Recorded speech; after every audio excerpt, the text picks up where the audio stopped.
Thank you. You guys can join in, sure? Hi. All right. Hi, Mishmi. I'm Shraddha. Hi, Shraddha. And welcome to the Tea Talk 6.0. It's a pleasure to invite you guys, Okapia Games, at our Tea Talks Winter Edition as well. I had personally met Okapia Games and played the game last summer edition. And I must say, it's such a phenomenal game. Looks easy till it is not. So that's what I know about Tess, and it's a beautifully produced game. To begin, I would want you to introduce yourself to our audience and also tell us a little bit about Okapia Games. How did it come to be? Sure. Yeah, thanks a lot for inviting us. We love Tea Talks.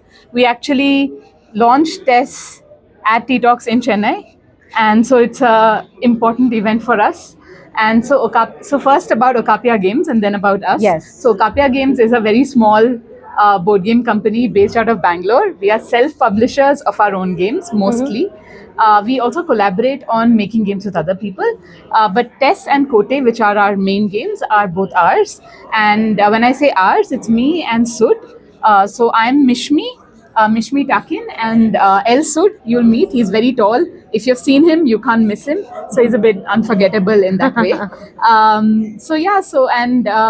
We made this company because we had these ideas and we wanted to make a small number of games, and as you know, that's quite hard. Right. And we are also makers. We have a maker space called Crayu in Sanjay Nagar, so we do 3D printing, woodworking, electronics, these kind of things. So it was just easier for us to make a few copies ourselves. So you're tinkerers by profession, like by passion. Yes, Okay. pretty much. And both of us have sort of a sciencey background, so Okay. we tend to make geeky games that are like for the curious and Mind, yeah. it has this kind of bent. But we also want games that we can play with our families, Right. like our parents and across ages. So that's sort of the motivation of the kind of games we make. So what led you to test, like the early play testing? For example, Chennai Tea Talks happened in 2024. That's when you had come up with this.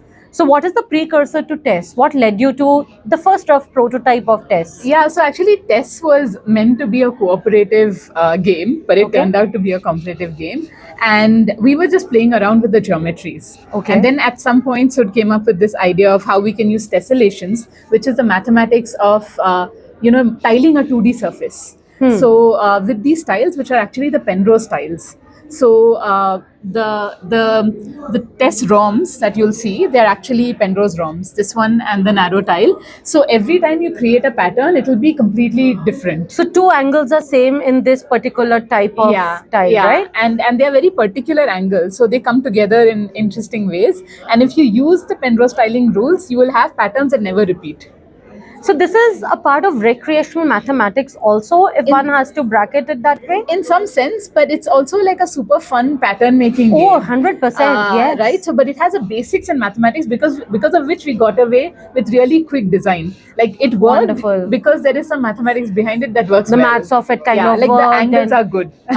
Yeah. That's what. How many pieces will fit into a particular space and Yeah. what goes with what? Yeah, so it has some interesting things, and then we added the colors and the patterns. So what we have in the game is also these pattern tiles. So basically these are pattern cards. Right. This is from our new test, by the way. This is test version, the new kites and darts version. Who's come up And with these so we do it names and- together. So usually we sit together with a bunch of people and also people from our maker space, and we go over. Okay, this shape. Do you think it looks like a fox? So that's an interesting process. way of looking at it. Yeah, reminds me a lot about Tangrams because I think I was 25 years old when I stumbled upon Tangram, or someone introduced it to me. I was like, where was this game? All this while spatial skills, pro max happening, and with this particular game test, the spatial skills that this game requires is something that I'm completely in awe of. Can you tell us a little bit about the working of it and how it operates? So TESS actually, so maybe I can just so this is TESS. So TESS this is the first base game, and this is tactical tiling. It has the two Penrose ROMs, the wide ROM and the narrow ROM, and there's only one rule, and the rule is that when you place a tile, it must align fully to a pre-existing tile on the board. And so you build around a seed tile, and you're also playing these patterns as you go along. Yeah. And when you complete a pattern, you play that card. You also get points for different colors of tiles you touch. So you make a colorful pattern, and you also make these sub patterns within it. Right. So that's pretty much the game. of Tess. Rules are simple, and the more you play, the more you start mastering it. Yeah. And there are enough cards in the box to Yeah. Yeah. keep the game fresh and Yeah, yeah. replayability value, right? So there are 47, I think, in the first Uh-huh. test, and now we have new shapes. So this, what you're holding now, is our kites and darts version. Okay. So this is new shapes and 46 or so new cards. Okay. So so I can show you the sort of. So in the old tests, we had these cards. Some Right. of them repeat. So this is like, it has some interesting names, as you can you might have Yeah. noticed if you play. So Bud, Sugar, Cat's Eye, and so on. And we have a new set of cards that you have now. That's for the new kites and darts version. So now we have 4 shapes and many different cards. So Tess is still your the product that has been hitting the shelves the most, and Yeah. it's flying off the shelves the most. Pretty much, Tess is our main product, and the new version of Tess we are releasing in T-Talks this year. So Oh, now, fantastic. So the kites and darts version is just now that we are All releasing right. it. So we'll see how that is. And the game that we have, the other game that we have, if that's okay. Yes, absolutely. We want to know more about it. So yes. that's this game called Kote. Hmm. This is the game that we started working on about 13 to 15 years ago. So this is an exploration tile building game. So you have terrains and you have explorers, you have characters, and you build out a kingdom around you.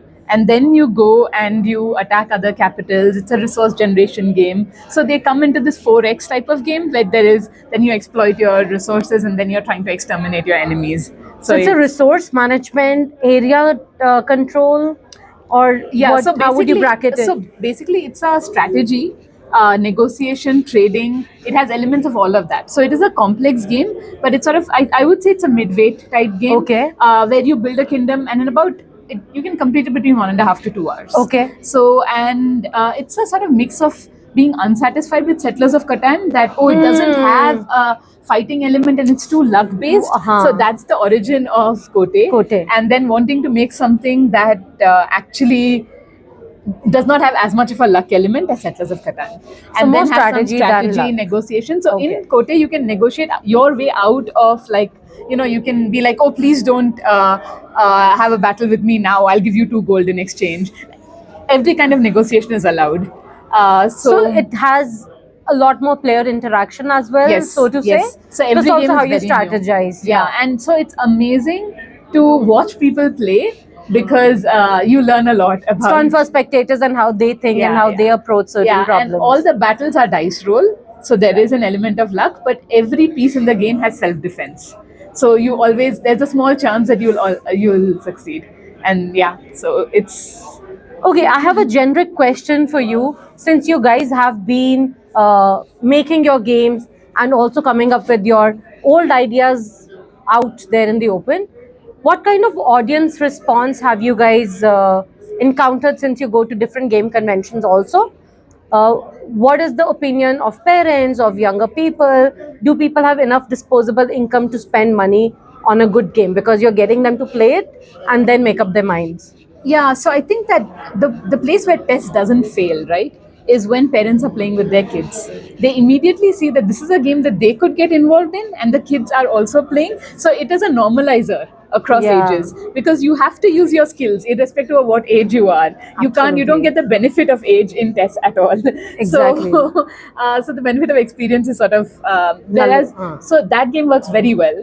I have played it with my grandmother, parents, and myself at the same time, and it will work, right? So, and when parents come with their kids, they see that this is a valuable thing. Also, if you look at our material, we have worked very hard to make it aesthetically something that we are proud to have. Absolutely. So, for example, for Tess, everything is magnetic. Because Can I see this board, Yeah, which yeah, is sorry. really, Yeah, really of course. interesting. You guys can't miss out on this. It's so slick. It's a thin magnetic sheet which holds the pieces in place. So there's no way anybody will knock the game off just because they're not scoring high or sorry if it whatever. gets- No, so it you won't. can hold it it won't. vertically. So just see. It stays in place where it is, right? Love it. Absolutely love it. And it has the scoring marks already. So there's no confusion about where you think the tile can or cannot fit. And hence that particular angle that you were talking about, it really fascinated me. So once I had just gone past, and then the second time I came around, I'm like, it's too tempting to not sit and play. And that's where Tess really won my heart.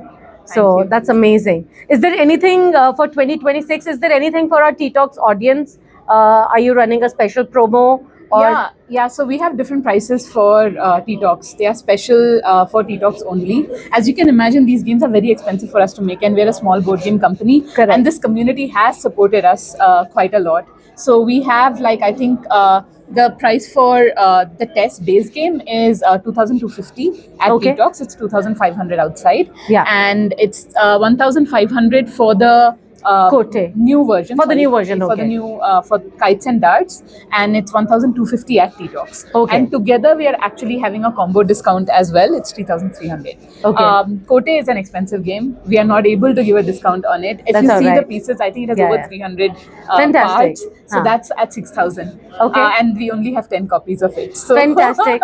I hope all of them are sold out on this Tea Talks.